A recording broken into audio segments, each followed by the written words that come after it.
I'm Jay Pitts, a real estate broker, agent, leader, and investor. For the last decade, I've navigated the craziest of real estate markets this country has ever seen, selling over 2,000 homes, moving in and out of markets, always ahead of the curve. And now I'm bringing that perspective to you. This is your resource, and Real Talk About Real Estate starts right now.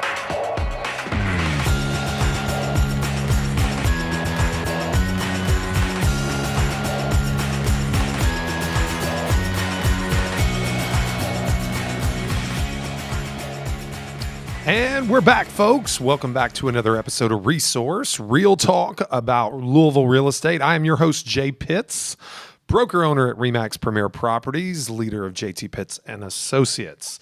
Welcome back to the show. It's Wednesday. It's a little rainy outside, a little nasty. We've had just a tease of warm weather here in Louisville, and I must say, I'm here for it. I can't wait until it becomes more of the norm. And as things seem to be reopening and going back to a bit more normalcy than we've been used to for the last year, we're still kind of in a situation where we can't exactly get together all the time. And I'm super excited, but every time I start to have a meeting outdoors at our new office space, which is amazing, the weather dips. And so here it is Wednesday. I'm hoping for a Friday outdoor training. I don't know what it's going to do. Needless to say, let's handle a little bit of business right here up front. Don't forget the text line, text the show, communicate with us, send us your feedback, questions that you'd like us to answer here on the show, topic suggestions at 502-705-5667. Don't forget about the private Facebook group, Resource Real Talk About Louisville Real Estate. If you're a local agent, send us a request. We will get you added, get you in on the conversation. Lots happens outside the Wednesday showtime. Lots of discussions you'd like to make sure you get in on. You can find us, this podcast, anywhere you podcast pretty much. We have defeated the red tape, legalese, what have you, of King of Amazon, Mr. Bezos. We are now on Amazon podcasts. Not even sure that that's what they call it, but wherever you find podcasts through Amazon, we are there. Spotify, Google, Stitcher, iHeart, and most importantly, iTunes, probably the largest podcasting platform that exists. Search my name, search Resource. We understand the parentheses kind of throws you a little bit with respect to the show title. Just search Jay Pitts. You will find it. Facebook.com/The Resource Podcast for clips of the show that you are welcome to share or digest or just watch, share, what have you. Also links to full episodes, or you can catch full video format episodes on youtube.com/JPittsRealtor. And also, if you'd like to follow me, I promise I don't tweet or post about what I had for breakfast, but you may see pictures of my kids. Right now, a lot of my oldest playing baseball at Jay Pitts Realtor on Twitter and Instagram. And maybe, just maybe, if you're a TikTok user, I just read something this morning that 50% are below the age of 20. But if you happen to be part of the other 50%, I'm not sure we have too many listeners below the age of 20 here. But if you happen to be on the other J_Pitts on TikTok, and don't forget, we're releasing 2 episodes per week now. This show, which is recorded on Wednesday, usually goes live on iTunes and the other podcast platforms on Fridays. We're also releasing a short format episode, 5 minutes, JTP University, more tactical, there's the ding, tactical episodes, topics, stuff that you can put to use in your business today. That handles all the business. Let's get to today's conversation. I will say, it seems like this is more of a thing in today's market. It's something I've been kind of wrestling with. How can I present it? What's appropriate, etc.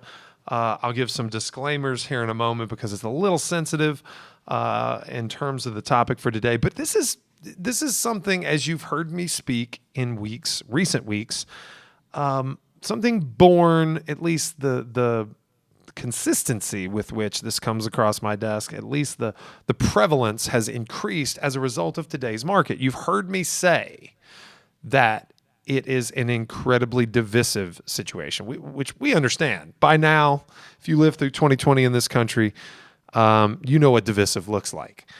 Our real estate market is incredibly divisive right now. We have buyers who are like all the effort, 100 miles an hour, that they're being pressured to be more decisive, being pressured to raise their price point, to find extra income, to, just do things that buyers haven't been asked to do in the past. But they're doing it. I mean, it's the good old college try is what's being put out there.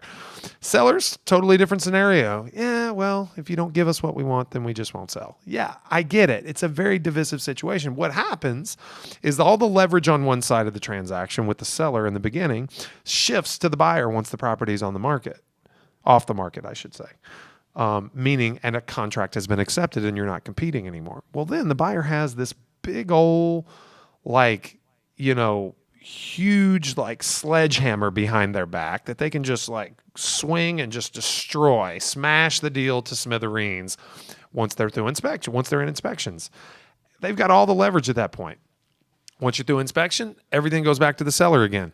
So this divisive scenario has given way to an environment that where you're seeing that contentiousness, that angst from both sides push across the line. I mean, it's taking people's patience to their very limits. And what ends up happening is you start looking at legal remedies. So today's episode will likely be titled something to the effect of A Realtor's Guide to Not Getting Sued. If you're going to be a business professional in today's economy, in today's United States, if you're going to be a real estate professional in the most contentious real estate market that I have ever witnessed. Now, I will say, without going too deep into it, and I've shared on previous podcasts, my career has been one of constant change, constant new normal. From the boom of 2007 new construction to bust and foreclosure crisis to faster than typical recovery to a couple of different really incredibly different administrations at the federal government, federal level, to now the most disparate and crazy sellers market I've ever seen. I don't know that anybody's ever seen it, right? So the only thing that's missing, and I shouldn't even say it, it's like, God forbid, we're going to have it's not locusts, but what's the every 17-year? Cicadas. Seth with the dynamite drop in there. We're going to have cicadas later this year. Like that, we had murder hornets. Like we've had UFO sightings and a millennium pandemic. We don't need any more. But the only thing I'm missing is the 1981 interest rates that were 21%. We're actually quite the converse. We're probably more likely to go to zero or negative interest than we are to get back to 21, but neither here nor there. It's been a career of firsts. This is the most divisive, most contentious market I've ever seen, and real estate agents and clients are finding themselves in legal situations more and more. So today's episode, A Realtor's Guide to Not Getting Sued. I'm going to give you 5 key points. 5 key points to keep in mind. That's going to keep you out of trouble, keep your nose clean. First thing, this is not number 1, but this is sideline context. I want you to understand, because a lot of our listeners are new agents, relatively new to the business, if not brand new to the business. I want you to know that the real estate school that you just graduated from, the test you just passed, does not, A, teach you how to sell real estate. So you got to get a mentor to do that. Experience has got to teach you that. You can't wait, like I say often, for all lights to be green before you hit the gas pedal. You got to go. So you're not going to be prepared for a lot of the situations you find yourself in. Okay? And we've talked ad nauseum about being an effective communicator, understanding, motivation and, qualification and different tips, right? That allow you to get in the game, to not be paralyzed by what you don't know. Okay? So, but I will say, recall upon your real estate classes, your test, your exam, because what those are designed to do is to keep you from getting in trouble. Okay? There are fundamentals. There are things that you learn in real estate school that are fundamental to the real estate industry. And the more of those you know, the less that you will get caught short on and find yourself in trouble for or to stand account for making mistakes. That's the context to understand today's episode. Also understand the more you sell, the more you're going to find yourself in situations that are unorthodox. Unorthodox situations happen in real estate. The more successful you are, the more likely you are to find yourself in a legal bind, regardless of doing everything right. Okay? The truth is, anyone can make a claim. This is one of the things I think real estate agents struggle with the most. They find themselves in a situation where they may have to defend their actions, and they think, I didn't do anything wrong. I mean, I'm sure that this is the situation that a lot of defendants in civil legal situations find themselves in. They're blindsided. We live in a litigious society. You need to understand that. When you put yourself out there, when you hold yourself out as a professional and you interact with the public, you are accepting a certain amount of risk. That risk, a lot of times, is people making claims about you that are unfounded. So understand that the better you do, the more likely this is to happen. All right, let's go to number 1. How to not get sued. Number 1, learn from the experience of others.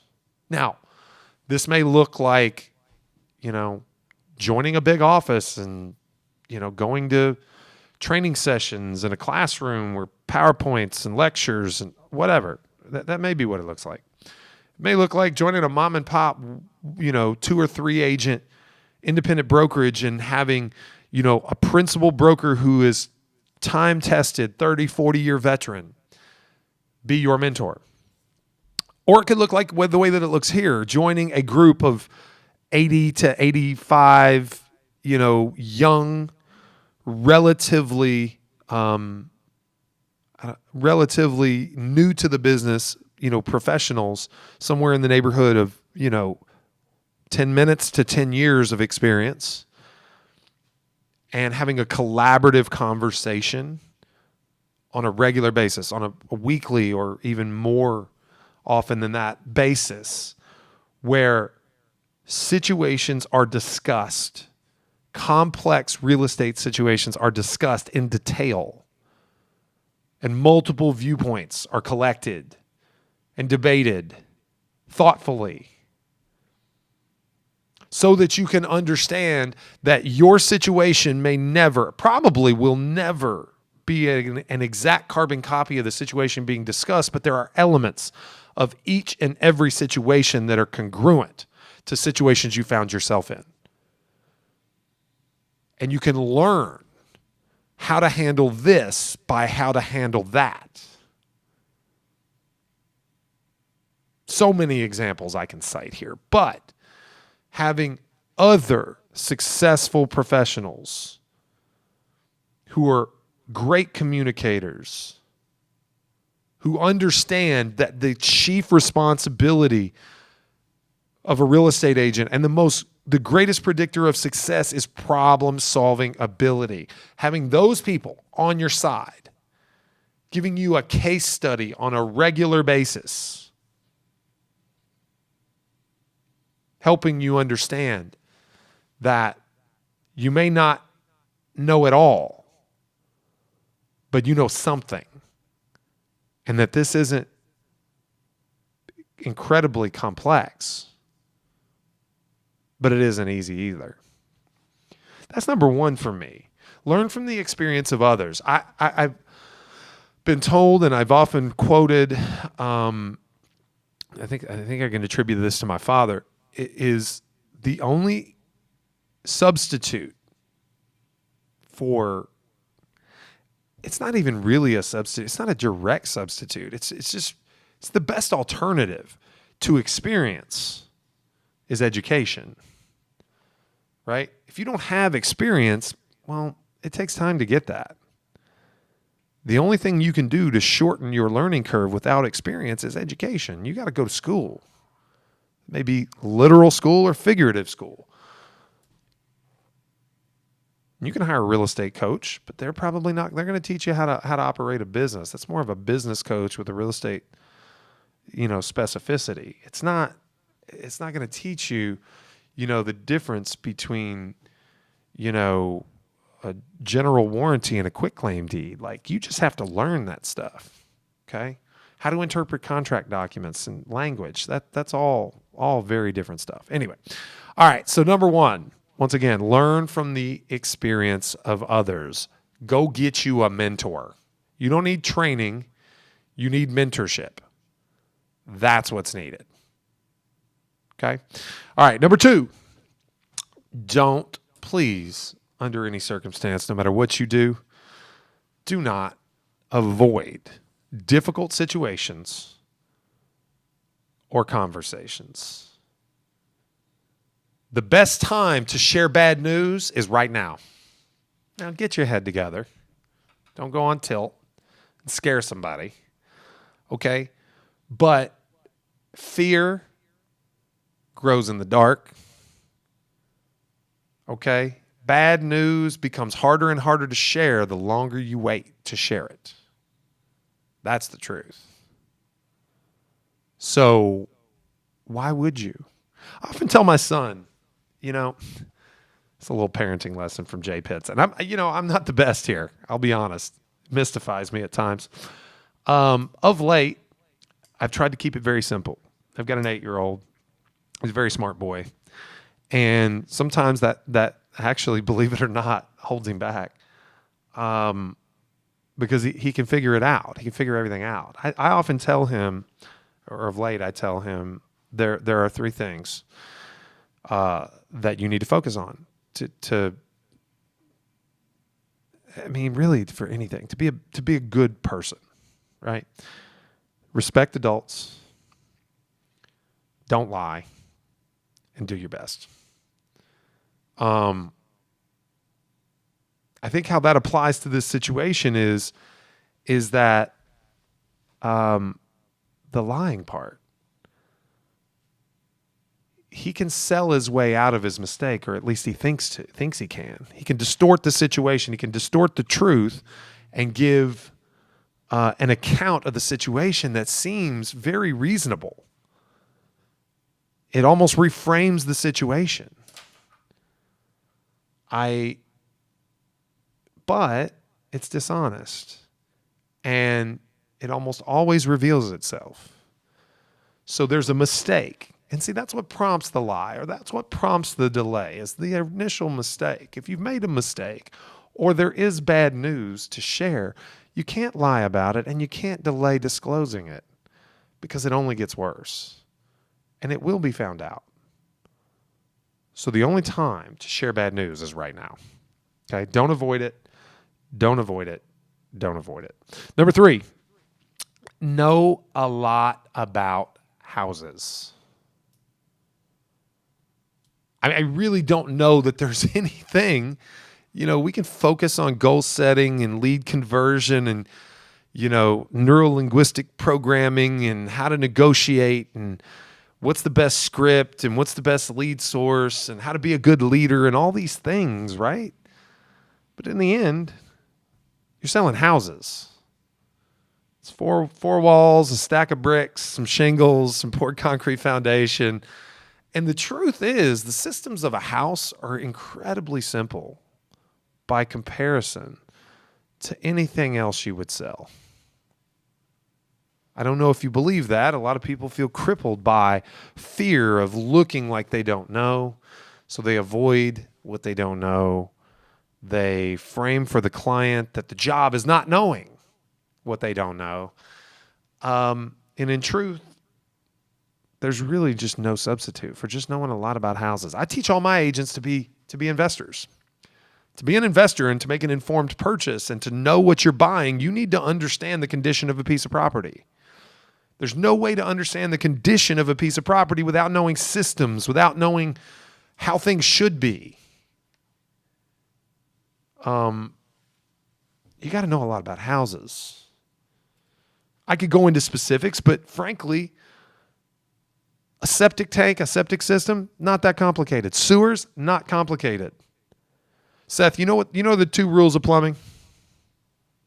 Hot's on the left, cold's on the right, and shit runs downhill. Those are the only two rules you need to understand with respect to plumbing. And I say that in jest, and it's a joke. And yes, it is an old plumber's joke. But it's basically true. It's basically true. Hot's on the left, cold's on the right. I'm not gonna curse twice in one show. But a gas furnace. Not incredibly complicated. Air conditioning, not incredibly complicated. I'm not saying you need to be able to repair the things. I'm not saying you need to be able to install them. Electricity, not incredibly complicated. Not incredibly complicated. Roofs, dimensional shingle, not complicated. Concrete, not complicated. Learn about houses. Learn about houses. The best thing you can do to learn about houses is renovate one. Your own or one for an investment or whatever. Know a lot about houses. You need to know what right looks like so that you can know what wrong looks like. Trench waterproofing systems. Basement leaks are a big issue. Had one of my agents in the office this morning, okay? Unfortunately, she bought a house that the basement leaked. She's going through the legal process right now to get a remedy because she believes and has evidence that the seller misled her as to, the disclosure. It's not that difficult to understand why a basement leaks. And if you immerse yourself in the workings of a home, attend your home inspections, listen to the home inspector's words, ask good questions. Read the reports. Talk to plumbers. Talk to electricians. Talk to HVAC techs. When you have somebody come out to your house, ask them questions about what's wrong with whatever they're fixing. How did it happen? Why did it happen? Know houses. And I said it again, but I'll say it one more time. Make yourself aware of the typical problems. This is a point of differentiation. Okay? You will avoid issues. If you can't explain an issue, there's a chance that your client doesn't understand it fully. And if they don't understand it fully, then you're out of rapport, out of context, and you're simply relying on dumb luck as to whether an issue becomes more exacerbated over time. And then the client comes looking at you, wondering why you didn't protect them from it. Know a lot about houses. The best way to learn is to renovate one. I guess I'll elaborate just very slightly before we move on that. The reason why renovating a house gives you the greatest knowledge of a house and how it works and the systems is that you're not going to incur costs to fix something that isn't broken. So it requires you to assess the condition of a current system, whether it be the foundation, the roof, the plumbing, the electric, the water heater, the panel box, the ductwork, anything. You got to know what it's supposed to look like, because if it ain't broke, you don't want to fix it. Your profit, your ability, your return on investment depends on it. And if it is broke, then it does need to be fixed. And through that process, you get to learn what it costs and why it's broke and what does it look like being corrected. And if you miss something and then you go sell it and the inspector comes in and finds it broke, now you got to fix it to save your contract. Renovate a house. Go buy a flip. Renovate your own house and then have a home inspector come back and inspect it for you afterwards. $500 well spent. Know a lot about houses. Number 4, keep your files tight, people. Keep your files tight. Not only is this a prophylactic against future issues, not only will it prevent issues in the future, okay, and it will, because you'll have all the information that you'll at your fingertips that helps you solve the issues that arrive. Okay? Good communication records, good document records, good policies, make sense procedures and approaches with your clients. You give them the confidence that comes with working with somebody who's organized. Not only does that prevent future issues, but it's also the first thing that anyone from the outside looking into the situation is going to assess your competency based upon. If you get accused of something by anyone in a transaction, the first step that your attorney, the mediator, the arbitrator, the judge, the attorney on the other side, the first piece of research they're going to do is looking at your deal file. If you're missing an agency disclosure, a seller's disclosure, if you missed 3 initial spots on the contract, if you had your client sign after the deadline, every bit of competency with respect to the service you provide is called into question immediately. Have your files be tight. Give yourself no room to be doubted.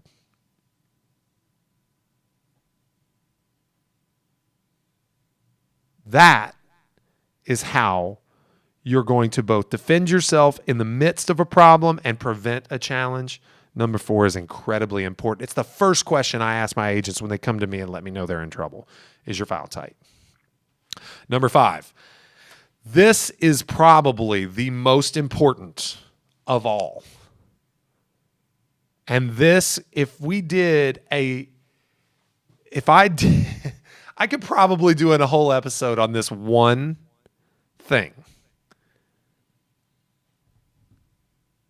The single greatest reason that agents will not get sued is if they are likable. Be likable. Make sure people like you. Make sure the title attorney likes you, the appraiser likes you. Make sure your client likes you first and foremost. Make sure the other agent likes you. Make sure the seller likes you. When you get the opportunity to be likable, be likable. People don't like to sue people they like. It's a lot of likes in that sentence. People don't want to sue somebody they like. Smile when you talk. This is probably a joke around here for people, but a bunch of you listening will know, what is my answer when you ask me how I'm doing? I bet Seth knows. He's not on the mic, so he's not going to say. But I say I'm doing wonderful. Wonderful. I even pronounce it. I get hand motion. Wonderful. I smile as big as I can smile. It comes through the telephone when you're talking, even when you can't see me. Now, there's a lot of reason to that, and I don't know that that's entirely likable. Maybe that's annoying to some people. But it's impactful. I can tell you that. It's meant to be infectious. I think I achieved the goal that I want to achieve most of the time, and that's just simply that. When you talk to me, you're going to come away feeling better than you did before you were talking to me. That doesn't mean I can't be a great big you-know-what. If I'm in a bad mood, you might get the brunt of it. I apologize. If you cross me or you catch me, in a situation where I'm not at my best, I'm human. But when people like you, they don't want to see bad things happen to you. That's as fundamental as I can get. Also, when you're in this business, your risk of getting in trouble or being accused of something, whether you did it or didn't, your greatest risk is your own client. And we always say that clients ask themselves 3 questions when they choose representation. Do I know you? Can I like you? Do I know you? Do I like you? And can I trust you? No, like, trust. They won't trust unless they like. So, if you're working with a client, you are at least moderately likable at first. You have to maintain that. How you're going to handle that, how you're going to maintain that, part of it is going to be what we said with number 2. Don't avoid difficult situations and conversations. Those are opportunities to earn more trust and likability. Fun fact, I once had a situation with a client. It wasn't my client. I had a listing. It was a bank foreclosure. A little nostalgia for those of you that have been in the business a little more than a decade or so will recall that when you get a bank foreclosure under contract, you submit an offer. The offer gets submitted by the listing agent to the bank's asset manager. That's one of those like invisible people that you get to be mad at all the time, kind of like the underwriter. The underwriter. God, that's funny. Anyway, the asset manager would give you an acceptance, which really wasn't an acceptance. It was verbal. And then the contracts would come back. They'd redraw all the contracts. Your offer would not get signed the way it was submitted. It would get redrawed with a lot of other terminology that the bank had that was static to their situation, a lot of hold harmless verbiage. And there was this like 25-page addendum of stuff that nobody read that basically said you couldn't sue them for anything. Okay, now I knew this, so I would add to all of my listings, buyer beware, as is, where is, no warranties expressed or implied. Seller makes no claims, guarantees, warranties, buyer to verify all systems, inspections, agent to do blah, blah, blah, blah, blah, blah, blah. And I would make people sign off on it. And I would make them read it because I knew they wouldn't read the 25-page 6-font addendum that would come after the contract was accepted, right? So another piece of nostalgia, 10, 15 years ago on the south end of Louisville, there were still a lot of homes, and there's still a few out there that exist that were never converted to sewers. These are in neighborhoods. They had septic systems from way back. The city came through and says, you must convert, but like stuff got missed. So I sold a house, made no claims, guarantees, warranties, anything with respect to the sewers. Turns out it was still on septic. Nobody knew it. The buyer bought it. Inspector didn't catch it. Their agent didn't encourage any sort of sewer inspection or anything like that. They bought it. They moved forward. Come to find out, they've got a $7,500 expense coming because they've got to convert it to sewer. I hate it. That's a terrible situation. Okay? But it's what you understood was the risk you were taking when you bought a bank foreclosed home, because the bank didn't even know it was like this. I didn't know it was like this. Okay? The bank wouldn't empower me to research it, and so that's why the disclosure the way it was. 9 times they signed off on those contracts saying that they understood that the risk was theirs. 9 times. I went back and counted. You know why I went back and counted? Because I get a call from the client, the buyer, not my client. I have the seller, from the buyer. Well, I can't believe this happened. I'm going to sue you. You're going to sue me? Well, you're not my client. We didn't have any dealings. Well, yeah, I bought your listing. And I said, well, I'm going to remind you that 9 different times you signed off saying that you accepted the property in its current condition and that you had suited yourself with respect to any and all inspections that you would like to do, and that you were perfectly capable and aware that you were taking a home that might have issues, some of them expensive issues. Well, yeah, I understand that, but I'm still going to sue you. This guy tells me over the phone. And I said, okay. Well, do you mind explaining to me on what basis you think you can sue me? Yeah, it happened. Okay, I get it happened. What about your agent? Oh, no. I like him. It was very early in my career. And I basically understood, even prior to that, the point that people don't want to sue people they like. But that just cemented it for me. Oh, no, I like him. Yeah, but he's the one that did not advise you or make certain that you were completely understanding of what it is that you were signing. And I went to great lengths to apprise you, despite not having any direct dealings with you, that you were doing something very risky. It was not my responsibility to do that. The contract documents could have spoken for themselves. I went above and beyond, and still you want to sue me because you don't know me, but you like him. So once again, the greatest defense against finding yourself in legal situations, legal trouble, for something warranted or something not warranted, is make sure your clients like you. And before I put this to bed, they can like you when the first time you talk to them on the phone, they got the referral or the Zillow or the whatever, however you come into contact. They can like you then. They can like you during the first showing. They can like you during the inspection. They can like you during the negotiation.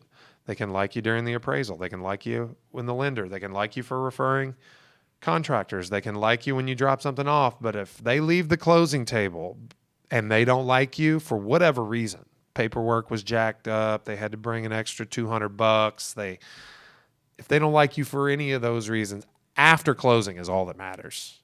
Because that's when it goes silent, and that's when the memory gets cemented in their mind of their experience that they went through buying a house.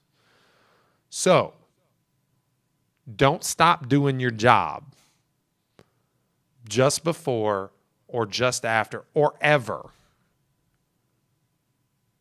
Don't stop doing your job after the closing table. You are their realtor for life. Now, this will also impact your business in a positive way because if you leave them feeling good, they're going to refer you. So look at it like you're preventing issues, but also investing time in your business's future. In review, learn from the experience of others. Don't avoid difficult conversations or situations. Know a lot about houses. Learn any way you can. Renovate. Keep your files tight. You can't be a legitimate agent with weak files. And make sure people like you. All right, let's wrap up the show. Once again, the text line, 502-705-5667 for feedback and questions. We'd love to hear from you. Find us wherever you podcast, specifically iTunes. Give us that 5-star review. Mash that subscribe button. We would appreciate it so much.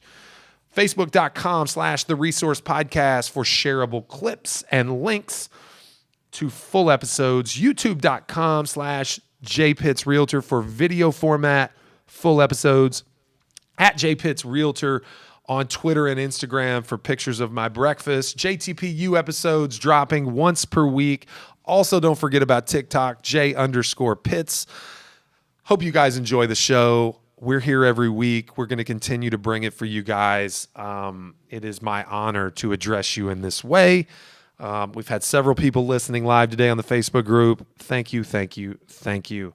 I can't tell you how much it means. Until we come back next week, I am your host, Jay Pitts, broker owner at RE/MAX Premier Properties, leader at JT Pitts and Associates. We'll see you soon.